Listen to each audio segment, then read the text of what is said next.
We are very privileged tonight because we're going to talk about like an awesome topic, a topic that can be quite difficult. So we'll try to also be easy in terms of defining stuff and be very concrete. We tried to do so with the two speakers that I have here. So we'll be very formal. I just want to actually have a little presentation, and I will let each of you introducing each other. So you only introduce yourself, please.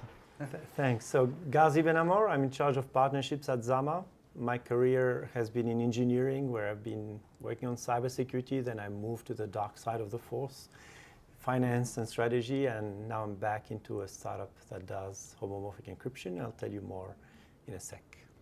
Hello everybody, my name is Flavio Restelli. I am head of operations at Nicomatic Explorer. I have a background in technology. I mostly started from technology in finance. That's how I started working with technologies such as blockchain, and then little by little moved towards industry, and now at Nicomatic. So when we discussed and prepared actually this meeting, it was also very interesting because we all have people that are very passionate about their team and they know their stuff. So we thought it could be interesting to actually get back to the basic and to begin with what is like, you know, FHE, homomorphic encryption, all of those, you know, question, and why do we need it actually, like beginning with small question. Do you have any thoughts on, you know, what's the FHE in the end, and why do you use the blockchain? Yeah, which is actually the origin of this event indeed, and also the origin of our joint work with Zama. But taking one step back, the story of blockchain and FHE for us is the story of Nicomatic Explorer somehow, to the extent that Nicomatic Explorer is a technology sort of out-of-core innovation hub, internal startup within Nicomatic Group. For those that do not know it, Nicomatic Group is an industry group originally based in France, but now present in 25 countries in the world, that produces micro-connection solutions, so hardware solutions. And I mean, if you look at this picture, it might seem like it has nothing to do with tech, at least with software tech, but in fact it does, to the extent that some years ago, Simon Vigneault here and I met, together with also other people at the time, and realized that there was something to do putting together industry experience and technological expertise. And this something to do at the time looked like a blockchain application, or at least blockchain applications, leveraging decentralized ledger technologies, but also finding ways, and this is where FHE kicks in. So you were like, okay, we have this problem, and basically blockchain was matching. I mean, we had actually two problems. First problem is that industry groups, not only Nicomatic, but also other partners that we were talking with at the time, needed to aggregate data and analyze data to have a more thorough information about, for example, supply chain issues that encompasses, inherently, you know, the borders of one group. So this is one first problem that blockchain looked like a solution to. But then we had a second problem, which is we aggregate data from different firms, how we can make sure to work on those data while ensuring privacy, and this is where FHE came to light as potentially one solution. Ghazi, how did you end up with this slide where it's written, do you need blockchain, with an arrow pointing at yes? So believe it or not, we had the total opposite approach. We had a solution and we were looking for a problem. Seriously, you know, we have been founded by cryptographers. The cryptographers are brilliant minds, you know, who are into their maths, you know, and they invented something, but they didn't know how to use it. And so the invention of FHE, it's not our co-founder who invented FHE, but he invented a theme of FHE that is now useful for blockchain, is basically the idea that whenever you want to do a computation, you need to see the data in clear in order to do the computation. And so the holy grail was to say, if it's my data and you're computing it, how do I make sure that you don't see my data? And that's how FHE got to exist. So in essence, FHE is all about, I have encrypted data, I send it to you, you run your computation, you send me back the result encrypted. You don't know what I sent you, you don't know what you have used it for. And that was the essence. And then we started to look at how to apply it. And blockchain came to the rescue because, as you know, public blockchain has an issue.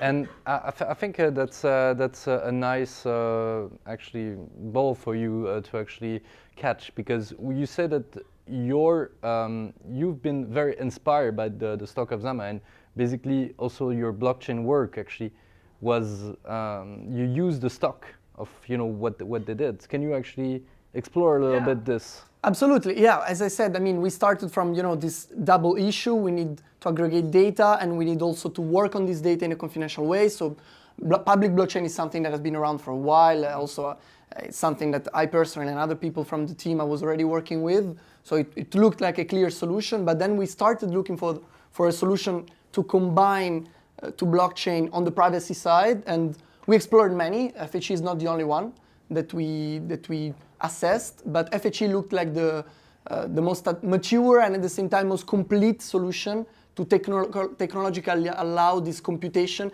If you look at the title of the event, we didn't even say FHE, right? I think we could just say private computing, confidential computing. Let's say that in the realm of confidential computing, FHE looked like the best way for us to solve our issue.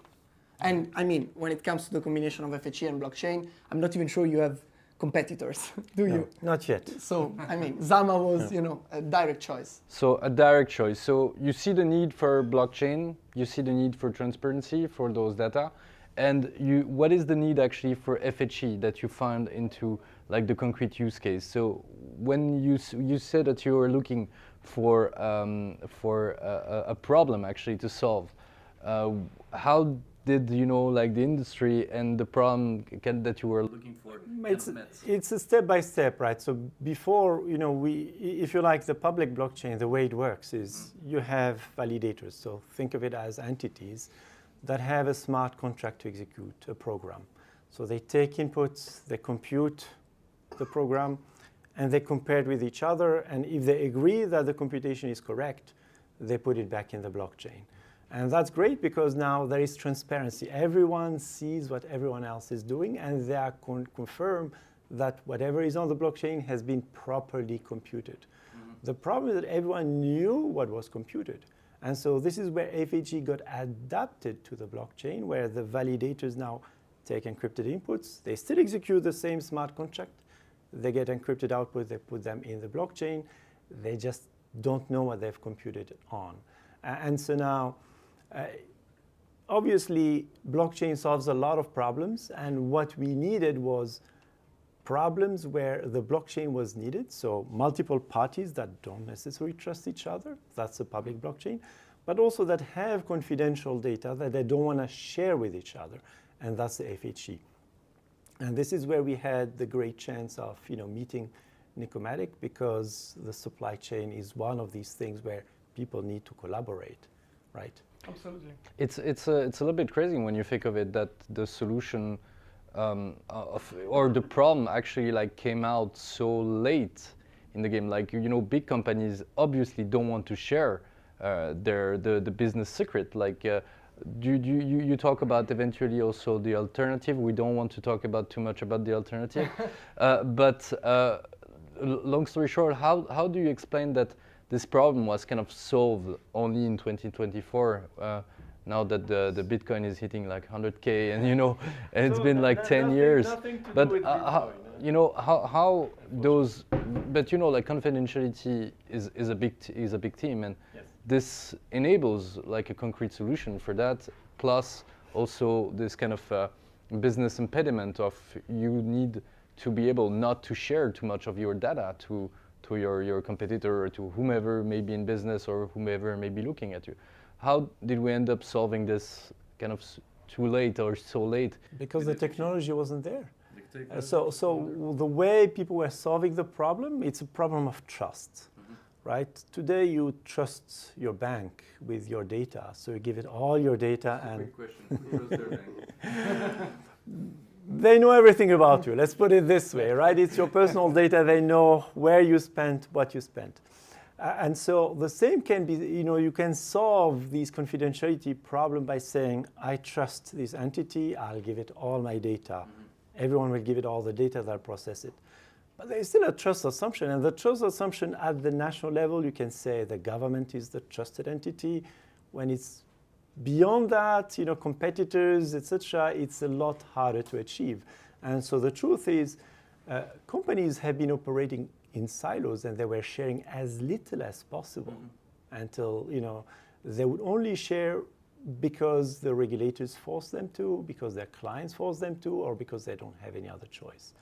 And if they could, they would refuse to share. And this is where, that's why I said the problem was known, and people were fighting, to find an elegant solution that doesn't require to trust an entity, to trust someone, who, by the way, in many cases ended up not so trustable, because, you always want to pick what is inside the box. And maybe that's the perfect transition. Can you explain a little bit how does FHE works in very simple terms? Can we in simple terms, to be honest, it's going to be very complex because it's a lot about mathematics. For those who know a bit about calculus, if you say you have powers, when you multiply numbers, you can infer certain things with these. But the truth is I won't be able to explain it in simple terms, because I myself don't know the details of how it works. I mean, I can only take you so far. The only important thing that someone like a neophyte needs to know is that basically the data does not transpire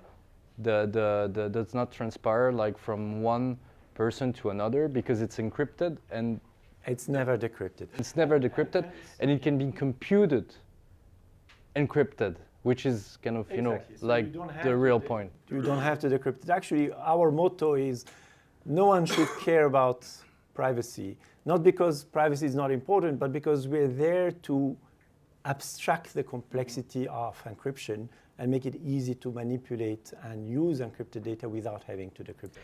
And maybe that's also like a point to actually address to you. Like, do you feel that the companies will need at some point, this extra layer of, confidentiality that is actually like, okay, I want to use blockchain because it makes sense, but I need to have this extra layer.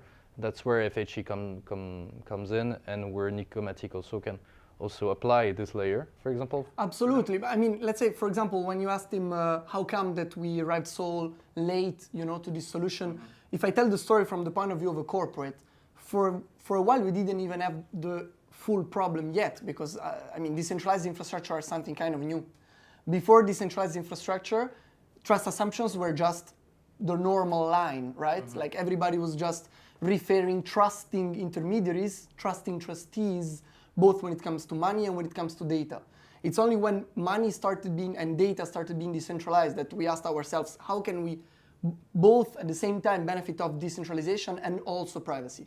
So if you look at like the history of blockchain technology, the time in which we had decentralized infrastructure but we didn't really find solutions for privacy, it lasted like 10 years, maybe a little bit more. It's not that long, Back then we were just, first of all, again, accepting trust assumptions, and second, accepting scalability issues. Because let's not forget that at the end of the day, what provides an added value in aggregating data on a blockchain compared to the previous system is that we can go way beyond incumbent applications that we used to have before. I'll give a straightforward example. We now work with the aviation sector, very simply also because it's one of the sectors within which Nicomatic as a group itself works and evolves. And when we talk to aircraft constructors, they very purely admit they have no idea about all the little components within their aircraft. And again, traditionally speaking, everybody was just fine with this because it was basically impossible to trace everything. If now we can make it possible because we can aggregate all this data on a single layer, then at that moment you get a new ambition, which is, okay, fair, but then we have to protect that data. So that's how we, from the use case point of view, reach the point of saying, well, we need this, kind of magic potion that is going to allow us to work on data while we keep them protected. But this extra layer, it might be useful for like a manufacturer of like a plane, as you mentioned, but it might also be irrespective by the end of the industry. It might be useful to have, this extra layer. Would you agree with that? I mean, it's not only the manufacturer. I understand that, this share blockchain that maybe a few users can have, like few stakeholders can use, may play like a big role into like centralizing actually into one big computer technically. Yeah. Like the questioning and the computing. But by the end of the day, it enables like less complexity, as I understand what you say. It enables also for like a company to actually have a better vision on what's happening. Yeah. And by the end of the day, it's not really for a certain industry, or is it? Would you see like FHE being? I mean, I'll give my point of view. I'm sure you work on many industries. What we focus on are use cases where you really have to combine a lot of data, massive amount of data, while protecting them. And for example, if we give the example of a supply chain, the bigger the end product, meaning like an aircraft, the higher the number of the components inside, the longer the supply chain, the more complexity you have, so you have more interest in applying this technology. If the final product is very small, there are very few components inside, you might be able to aggregate all the data by yourself without blockchain because maybe you have just 3 suppliers. Does FHE also would make sense, if you have like a product that is not very complex, but that I want the information to stay hidden, or does it make sense across industry? That's I believe the point that I want to lead to. Do you think it makes sense? It's an extra layer of blockchain. Is it right to see it that way? Yes, I mean, you to be honest, I mean, we are the toolbox, so people with imagination can build anything with that toolbox. We've seen cases where a carbon credit was important, so it's carbon credits across all the industries. What is interesting with carbon credit is that if I buy 500 units versus 1,000 units, people can guess how well my company is doing financially. And so, believe it or not, even on simple things like, a company that is, manufacturing toys, whether they are reporting 1,000 or 10,000 toys at the end of the quarter would be of interest for the financial industry to bet on them or against them. And so there is an element of confidentiality in all blockchain that is interesting, but I tend to agree with Flavio, it has to be complex, it has to be strategic. We can do the rest, but this is where we thought that the fit was particularly good. It's a matter of, just to complete, it's a matter of cost efficiency. I wouldn't use a bazooka to kill a mosquito. Yeah, okay, definitely. Maybe I would like to deep dive. So we had like an example, a concrete example of how FHE can be used. Can you name a few other like concrete use cases where you see FHE being used regularly or on a day-to-day basis? So on one side, the finance, obviously, because as you're tokenizing the assets, or you're digitizing the assets, you can transfer shares, you can transfer properties in a digital way. And being on a blockchain helps a lot. And confidentiality is, one of the criteria for traditional finance to be on a blockchain. FHE is also used in health tech. So if you think about patient data, this is fairly private. People don't want their, biometrics to be available everywhere. So we had cases, for example, where people, companies were recording the voice of a patient to analyze it, to identify stress and other, problems, and they were able to do it in such a way that they don't have access to any private data of the patient, which helps streamline the processes of approval with regulators across the world. So these are 2 examples, I would say, the finance and health tech, but the truth is, it's a toolbox. So it's interesting that you talk about regulation, not because I have a regulatory background, but I think it's interesting because it was one of the point that you mentioned during the preparation call, that you wanted to have like a tool that was also transparent, that was also regulatory compliant, And actually, FHE was one of the way to achieve that. Would you agree? Yeah, I mean, my understanding, and I'm still delving into this, but my understanding is that regulators do not take this toolbox into consideration yet. You know, they don't say, well, this is compliant. But I see it also as a way to become compliant tomorrow for two reasons. First, because it's verifiable, and secondly, because it can facilitate regulatory compliance. For example, I don't see a way to ensure that calculation of carbon footprint of a final product is correct if we are not capable of computing the environmental footprint of each component that combined gives the final product. And since today there is, for example, in Europe, a lot of regulatory pressure when it comes to ESG topics, and rightfully so, I think this is also one technical solution to ensure more regulatory compliance. So it's not per se a regulatory tool, but it can facilitate compliance. At least this is something that within the Nicomatic group also sparked the idea, of working on blockchain data, because we have more and more issues of compliance, meaning that we care more and more about it. So when you tell company, hey, we're gonna put your data on the blockchain, but don't worry, they're gonna be FHE, and you begin all that. I would like to actually ask you, what's exactly the powerful elements of the discourse that you give them? So we discussed a little bit about the reason. Basically, you can put all the data at a single point. You can put stakeholders' data at a single point. I believe that's clear. But give me a little bit the strong points of your argument for FHE, and why does it make so much sense for like an industry to actually deep dive in, and what do you tell them? Yeah, I mean, what we tell them is that you're capable of working on information which is private while keeping it private and extracting final outputs, which per se seems kind of magical. And then when I try to answer to the impossible question of how it works, I mean, I think one can look at daily examples, from like day-to-day life that somehow gives a hint about how this very sophisticated mathematics work. For example, I'm a fan of Sudoku, and for a reason that I don't know, I know for sure, because these are the rules of Sudoku, that at the end of the Sudoku, if you just check one square, one line, and one column, if those three are correct, the whole Sudoku is correct.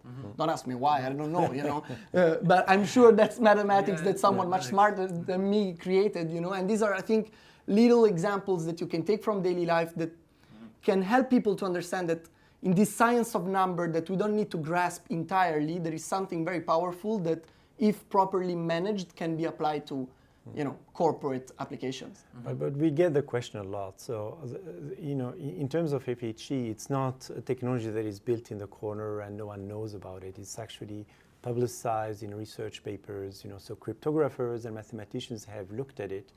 The heart of the problem, or the complexity of the problem of decryption, is foundational to what we call post-quantum computing, post-quantum encryption. And so NIST, the regulatory body in the US, has already put a stamp of approval on that's a complex enough problem to grant it, it is as better than many other cryptography algorithms that exist. We're going through ISO standardization, so there is a body of international mathematicians looking at the algorithms. And we're working with regulators, on the cryptography side around the world to give them the assurance that it is safe. So it's safe really from a mathematical point of view? From a mathematical point of view, and then from a coding point of view, we're open source. But it's safe even against quantum computing? Yes. Oh, yes, wow. Yes. Yes, it's yes, it's no, it's I mean, it's by design. It was one of the problems that got shortlisted by NIST. And it happens that it's now one of the two problems that are still shortlisted by NIST. So we were lucky in that sense. And are there any little examples that you give to explain how the mathematics behind work, or you're just... I could, but I'm just worried to bore the audience. To explain to you, you have a Sudoku. No. So if you think about, a very simple encryption scheme. So let's say you want to encrypt A. You take x to the power a. So that's the encrypted a. So b is x to the power b. Now, you want to add a and b. So a plus b becomes x to the power a plus b, right? So We far, lost so the good. public, I think. Okay. Which happens to be x to the power a times x to the power b. So I've been able to add two encrypted numbers without decrypting them by just multiplying them. Okay. Now it's as I told you, fairly complex. So it's unfortunately the nature of the mathematics. The point is that from a business perspective, I can definitely see like a company being okay. I can answer more things about what's happening inside of my own company. And the key point is to say that also part of the regulation that we see is more and more requiring also for company to be proactive, and to actually hand over, like some data about what do you do, how do you do it, blah, blah, blah. There are so many also scandal here and there. And maybe one of the topic that I want to slide into is also the supply chain, a few of the supply chain. We saw, for example, the food industry. We saw many attempt, I would say, to actually qualify, to actually find some. Does FHE or can have like an added value, do you think, in those type of supply chain into eventually gathering more data, having more robust, or more resilient, more intelligent system? I think so. I mean, I think the supply chain of food is very different compared to manufacturing, but something that you share between the two industries is the importance of original materials, like first origin of components, and in the case of food, of ingredients. So definitely, I think, and that's again something that in terms of compliance regulation you look more and more at. Yeah. So yeah, I think so. But you don't need FHE for everything, right? Just to be clear, you could do it on a public blockchain so that you know which farm has produced what, which transporter has moved the goods to which plant has. So all the traceability could be done on a public blockchain. FHE comes to play only when you believe that the information is sensitive or confidential and you want to encrypt it. So the value comes first from the public blockchain. FHE is just there to protect the data that you deem, confidential or sensitive. But probably like a company would deem pretty much any data, as being confidential. It depends. Yeah, it depends. Yeah.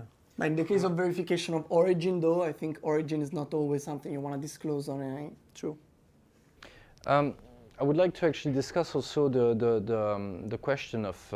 So we talk a little bit about how it can make sense, how powerful it is, but I would like also you to discuss how complex it may be. Is it something like easy to do to have actually some of your internal system being modified? What are the challenges whenever you actually discuss, for example, in the industry, replacing like a supply chain and making sure, for example, that the system is better connected? And what happens when actually you have like 40 service provider and only 10 of them accept to actually participate to this blockchain virtual machine? No, that's a key point. That's a question we what's always the get challenges? from our clients. But actually, the way we designed our applications is purposely based on a very simple approach, simple method, and we just connect ERPs of industry groups to the application via APIs. Can you explain maybe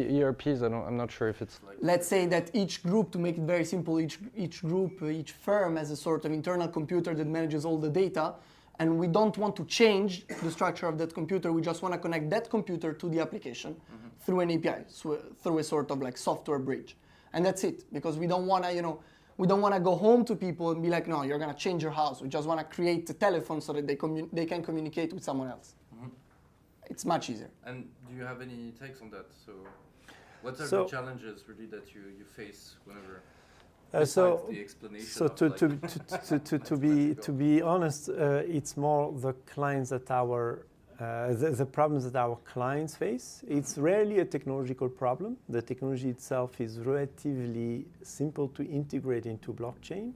The hardest part is obviously creating the network, right? And making sure that the other parties are working together on whatever blockchain that you have created. And in the financial sector, many banks have already adopted blockchains, but private blockchains. So they were a step ahead of the industry in that regard. So they already knew how to write smart contract, how to interact, but they were doing it inside their own bank, so that they digitize their own processes. And now they sit on great platforms and they want to onboard other banks, and the other banks are telling them, hey, my data is my data. So that's where FHE came. So in the financial sector, we didn't face the same challenges because they already knew and adopted the blockchain. They were just opening it up to other partners. For sectors that are like, healthcare, it's a greater challenge, obviously. Okay, so it depends on the actual supply chain that you're.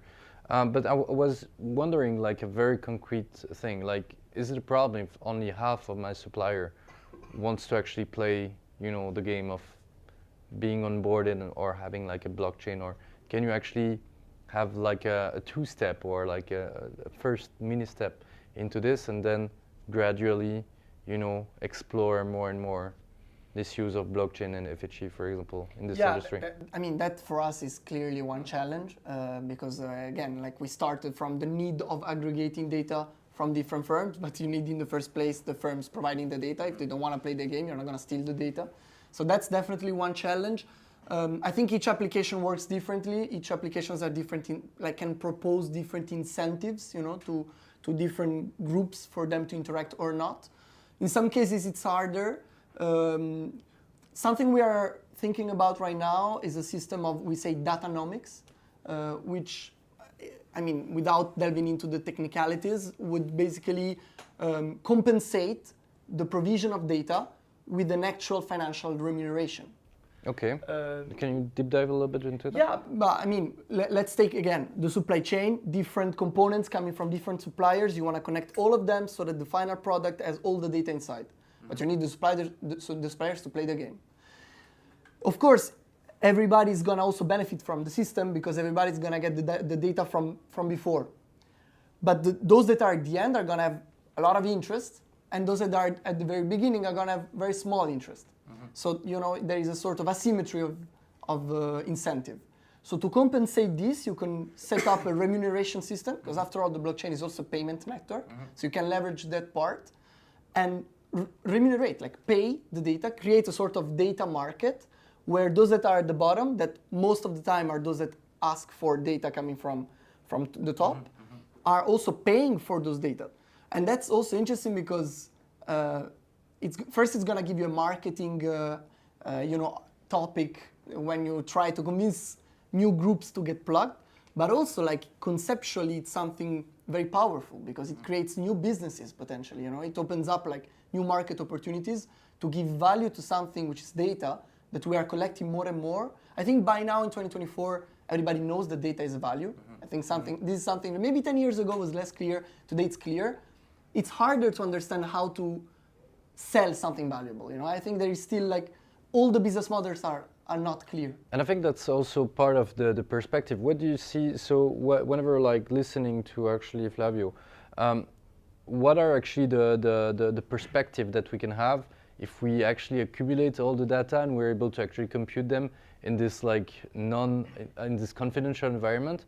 What could be the perspective of like what a company could do, and like what do you see as? It helps on the prediction side. So I think as you were explaining how to initiate, the marketplace is a good example where the buyer sees value in the marketplace and the sellers see value in the marketplace as well. So it naturally starts to exist, to get created, because there is benefits for everyone to be in such marketplace, right? Now, as you accumulate data, you're able to better predict certain things, and so you're able to, as a supplier, improve your capacity, adjust your capacity to what your market needs. And as a supplier, you're able to game, scenarios where you have a peak of demand, you have this guy who is no longer able to supply you for whatever reason, how do you rebound, etc. So the availability of the information is actually extremely powerful for scenarios of predictive and for scenarios of crisis management. So you can better predict anything that will happen in your own company, basically, and also in your market, right? Yeah. Yeah, I think that's a pretty pretty average gain. Yeah. I mean, I think the elephant in the room is Yeah. artificial intelligence. Yeah. After all, if you accumulate all this data and you give value to this data, you can also work on them with artificial intelligence. I think it's also interesting to show that it's not only putting all the data together, but as you rightfully mentioned, really having this market is actually benefiting. You actually put it together because you want to actually make a benefit out of it by the end of the day. You see many projects, or you see what's basically the timeline? I would like to say. Okay, tough question. I know, but you know, we sometimes feel a little bit in our bubble when we work on some very specific things. Probably, you know, blockchain is one of them. Not a bubble, like a specific thing that you work on and that you're very, very focused. The key point is to say, we saw like a massive challenge of adoption with blockchain. People were not really like into having wallet, and you had to manage the key, etc. Whenever discussing, you know, those new tech, what do you see, you know, the perspective being? Is it like an added value that, for example, an industry will see it right away, and we'll be like, okay, like putting 10 million because we're gonna make like 100. The next 10 years. I mean, you mentioned wallets. I think one of the key successful conditions for applications of this kind is to abstract out all the technical complexity. Traditional corporate is not supposed to be capable of managing an on-chain wallet to interact with an application. If that's the case, your application is gonna fail, in my opinion. At least this is our approach. You know, when we design applications, we want them to be as plug and play as they used to be before blockchain. You don't even need to say blockchain, right? It's a tech. It's an instrument. Whether they understand it or not, as long as it serves the purpose, that's fine. So I don't think the problem, I mean, yeah, the problem of the technical complexity exists. The mentality also, you know, sometimes is a burden. I would also say that to connect back to the, you know, the need of onboarding different firms at the same time, also on the construction, on the software development part, we need more collaboration between stakeholders. Clearly, technological innovation is going so fast that working in silos is risky. And I mean, at least at Nicomatic, we are convinced that the industry sector is gonna go on if it works together, if people come together to work together, because otherwise, you know, in Europe, I think sometimes too often we have this very prudent approach between stakeholders, and I salute the efforts of the public authorities that try, you know, to push for the collaborations from this point of view, because they are key to accelerate. So what's your view on the perspective of, you know, this market of blockchain, also using FHE and also being very active on those topics in the industry? What do you think is it? So by industry, you really mean industry, right? Because blockchain is already used in... I mean, you can have it a little bit more granular. I mean, we were discussing a little bit also of the luxury industry, who actually saw, you know, the fraud use case. We're not going to talk about No, this, no, I promise. I'm fine, I'm fine. No, but this is the point. We saw a few use cases coming and actually piercing a little bit this element now. What do you see the perspective? What's the best use case, maybe? So I would say use case, but you know, we faced several crises on the supply chain, whether with COVID or with the war in Ukraine, where the reality is that the supply chain was not transparent enough for decision makers to make the right decisions, and it was, you know, extremely difficult to readapt the supply chain in these crises. And we now know that new crises will emerge every now and then. So the governments realize that they need to have a more resilient industry, and they are the ones who are championing today, build a better industry for, you know, build something that can sustain such crises. And so I do believe that government has a role to play in, you know, pushing cooperation. But the companies also, the companies themselves, I mean, remember when all these car manufacturers were not able to find the semiconductors they needed when they wanted to restart the production. So everyone knows that collaboration is key.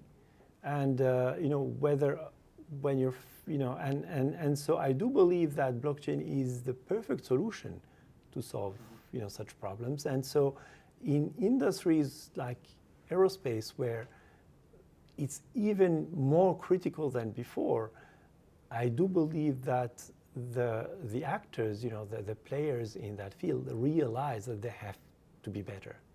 So the status quo is not going to last. People will want to collaborate more, will want to reach, find the data where it is and act on it. But do you see also like a role of, for example, regulators telling, okay, we need transparent system. What's the best tool for transparency? Going at the ISO and actually having a look at FHE and saying, okay, we need blockchain plus FHE to. It depends what you mean by regulators, right? So today, regulators in the healthcare space at the level of Europe have mandated the use of, technologies came up with a set of technologies to allow hospitals to collaborate with research centers. And so will regulators work on supply chain? I don't think so, but on the critical sectors, so on defense, for sure. On regulators for aerospace, for sure, right? Because they will want to know. There has been many incidents where a part coming from whatever supplier has broken a whole system, and so they'll want more traceability to avoid such problems. Okay. Have any take on that? No, I agree. It's also, it's very hard to foresee what's gonna come, but no, I agree. I agree on the key role of the regulators. I mean, as I said, of public authorities in general, as I was saying before. I would like to also discuss a little bit about like the perspective that you gave with regard to AI and the fact that like basically maybe the killer app would be blockchain with FHE and AI in the backend system. Can you actually discuss a little bit more about how do you see those interact maybe in the future, or how do you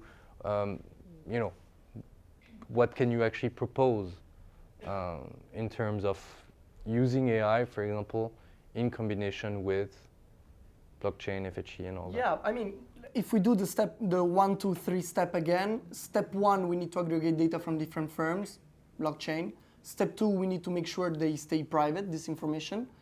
FHE, or in general, let's say, confidential computing. We have a lot of data, let's exploit it. Artificial intelligence, step 3. So, it might look a bit too flashy marketing to say, well, we're gonna do encryption, blockchain, AI, but in fact, these are the new technologies of the decade, so it doesn't always make sense to combine them. We should not look, to put the label blockchain on everything, and same for AI, but if there is potential, why not? I think the one of the key elements is also that what you say is that also acting now on those tech and using it, the better tech on the market is also a way to get like a bigger competitive advantage in the long run. I mean, everybody knows it, but I mean, it's even more true now that the person that will be active into this type of realm will really benefit from like a better vision of what they do, a better supply chain, a way to actually monetize also their supply chain and be able to actually comply much better with any regulatory environment that will come in the future. Agreed. Since, it's... No, definitely. And, when before you were talking about what are the obstacles, well, sometimes this makes me think about another obstacle. Sometimes we don't see enough ambition in the stakeholders we talk with. But for example, in Switzerland, I mean, I'm kind of new in Switzerland, in Geneva. I see here a vibrant ecosystem and very ambitious. I see there is ambition to try new things in terms of technology, and that's a key element to, as you say, get the fruits tomorrow. Except that it takes also some time to reach Absolutely. Do you have any other key keywords? I believe we discussed a few of the points and more that we wanted to discuss. I'm happy also to give the floor to a few questions to the public. I'm good, I think. Let's